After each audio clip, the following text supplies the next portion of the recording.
자, 안녕하세요. 정동섭의 민법 민사특별법 마스터북 44강 동시행 항변권입니다. 동시행 항변권은 워낙 양이 많기 때문에 그래서 한번 정리를 해보면 교재는 111페이지에 있는 부분인데요. 동시이행 항변권은 어떻게든 문제가 배정이 되는 문제입니다. 자, 동시에 이행하자고 항변할 수 있는 권리가 동시이행 항변권인데요. 자, 쌍무계약 동그라미죠. 쌍무계약에 있어서 상대방이 자기 채무 이행을 이행하지 않는 채 반대급부만을 청구해 올 경우에 그 급부를 거절할 수 있는 권리, 동시에 이행하자고 청구할 수 있는 권리인데요. 자, 여기 반드시 동일한 쌍무계약이다. 동일한 쌍무계약에서 나오는 거고요. 편무계약에서는 나오지 않죠. 증여, 사용대차 같은 건 안 나오고 반드시 동시 이행 항변권이고 대가적 채무를 부담하고 있어야 됩니다. 세 번째는 중요한데요. 별개계약에서는 동시가 나올 수가 없어요. 별개계약은. 근데 특이하게 있으면 동시를 주장할 수 있다라고 해서 한번 기초를 시켰습니다. 그래서 원래 별개계약은 동시가 나오지 않는데 특이하게 있다면 나올 수가 있다는 거고요. 또 당사자가 변경이 됐다라고 하는데 당사자 변경이 채권 양도나 채무 인수, 상속은 당연히 동상변권이 나올 수가 있어요. 그러나 여기에 경계라는 게 들어갈 수가 있잖아요. 이 경계는 동시이행 항변권이 나오질 않습니다. 계약 내용을 완전히 바꾸는 거기 때문에 나올 수가 없는 거고요. 그 다음에 여기 보니까 5번에 부수적 채무이행이다라고 하는데요. 이 부수적 채무이행은 동시이행 항변권이 나올 수가 없죠. 부수적인 것 때문에 주된 계약에 동시항변권이 나오지 부수적인 건 동시가 나올 수가 없습니다. 그 다음에 여섯 번째 상대방의 채무가 변제기가 있어야 된다. 그래서 선이행 의무자는 원칙적으로 동시가 나올 수가 없는데요. 예외적으로 동시항변권이 나오는 경우가 있어요. 그래서 갑이란 사람이 집이 예를 들면 6월 1일자에 이행하기로 했고 의뢰 대금 지급이 6월 1일자라고 한다면 이 날짜가 오면 동시가 나올 수가 있지만 만약에 여기 중간에 5월 20일 날 중도금을 넣어야 되는 경우가 생길 수 있잖아요. 그러면 이걸 선이행 의무자라 그래요. 선이행 의무자는 동시를 주장할 수가 없는 거죠. 동시를 주장할 수 없다. 상대방의 채무가 없기 때문에. 그러나 선이행 의무자이더라도 질질 끌다가 즉 선이행 의무 채무가 불이행 중 이행 지체죠. 상대방의 채무의 변제기가 도래했다라고 돼 있어요. 그러면 요 을이라는 사람이 5월 20일 날 이행을 안 하고 있어요. 이행을 안 하고 있다는 건 이행 지체니까 갑은 언제든지 계약을 해지할 수 있음에도 불구하고 해지하지 않고 날짜가 이렇게 같아질 수가 있잖아요. 이렇게. 그럼 당연히 동시에 나오는데 이 사람은 집을 넘기고 그 다음에 을이라는 사람은 중도금하고 지연 이자하고 그 다음에 잔금 있잖아요. 요것과 요것이 동생 관계가 될 수 있어요. 이 두 가지가. 그 다음에 불안하면 동시를 주장할 수 있는데요.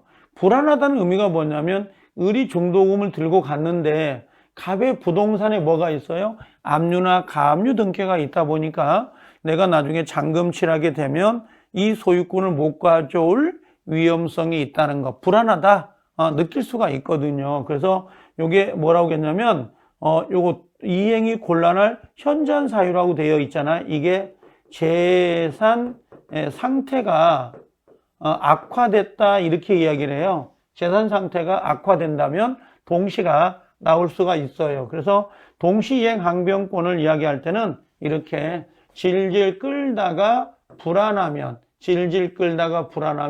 선이행 의무자도 동시가 나올 수 있다는 것을 기억해 주세요. 이건 상당히 중요한 부분이에요. 특히 이 부분이요.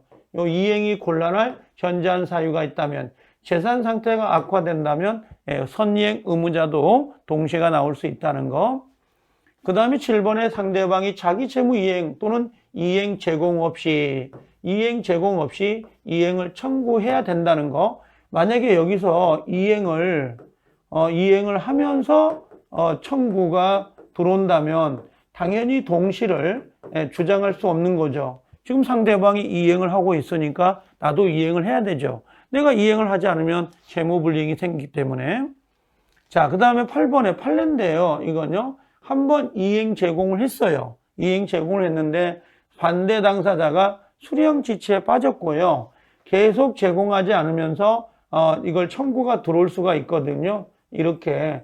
그러면 당연히 수령지체에 빠졌던 사람도 동시를 주장할 수 있냐 이거지. 이걸 가능하다라고 하는 거. 그래서 매도자가 한번 제공을 했어요. 근데 수령지체에 빠진 거죠. 매수자가. 근데 매도자가 등기 서류를 집에다 두고 다시 재차 청구를 하면서 이 이행 제공을 안 하게 된 거야. 그때 수령지체에 빠졌던 매수자는 동시를 주장할 수 있냐 이거지. 그랬더니 당신이 제공하지 않으면 나도 매매대금 못 주겠습니다 할 수가 있다는 거예요. 그래서 요건 상당히 중요한 내용이에요. 판례. 자, 그 다음에 9번에 보면 자, 쌍방의 채무 중 일방의 채무가 이행불능이 됐어요. 이행불능이 되고 요 본래의 채무가 손해배상 채무로 바뀌었다 그러거든요. 그래서 포인트를 잡으실 때 이행불능 손해배상 채무로 바뀌어도 이 판례도 중요합니다. 이것도 중요하지만 그때는 동시항변권이 그대로 존속될 수 있다는 거 잊어먹으면 안 돼요. 자, 그 다음에 효과는 어떻게 되냐. 동시항변권 연기적 항변권이에요. 즉 상대방이 이행을 할 때까지만 나도 이행을 거절할 수 있는 것이지 상대방이 이행을 해 온다면 그때 나도 이행을 해 줘야 됩니다. 그 다음에 이게 상당히 중요하죠. 지체 책임을 면한다. 너도 이행하지 않고 나도 이행하지 않는 상태에서 그 이행 날짜가 도과된 거죠. 그래서 요 행사되지 않더라도 지체 책임을 지지 않습니다. 동시 이행 항변권의 가장 큰 효과가 지체 책임을 지지 않는다는 게 가장 큰 효과예요.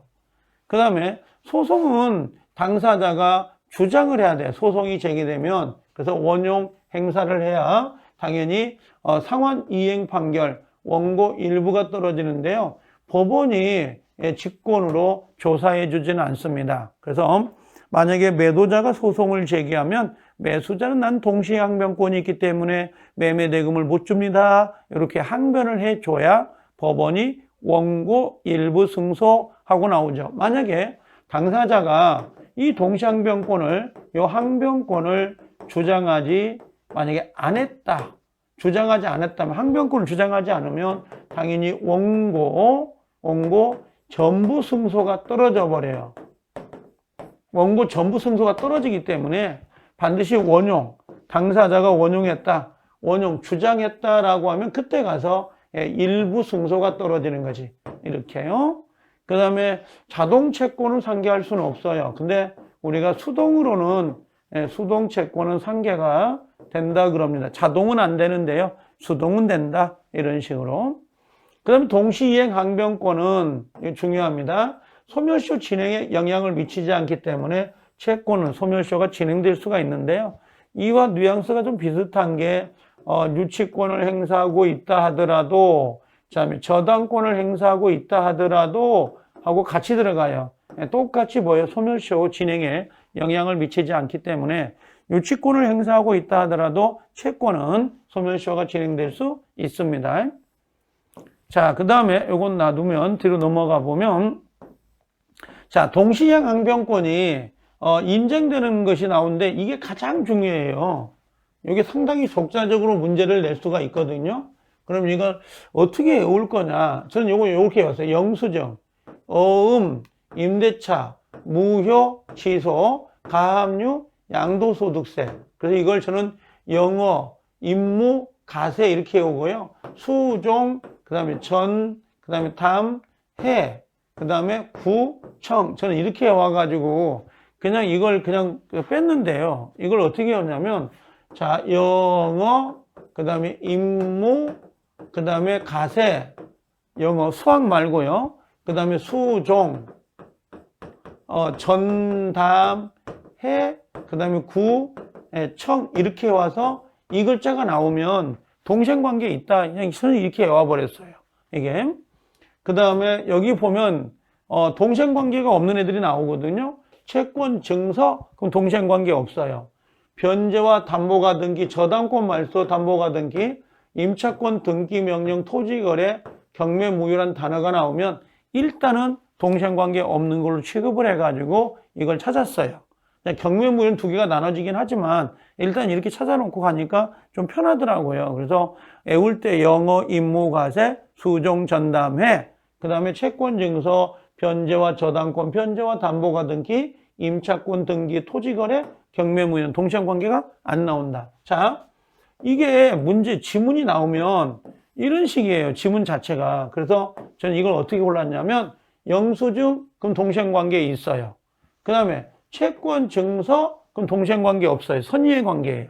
그 다음에 여기 변제와 저당권 등기 말소, 그럼 동생관계 아니에요. 이건 동생관계가. 그 다음에 임차권 등기, 그럼 동생관계가 아니에요.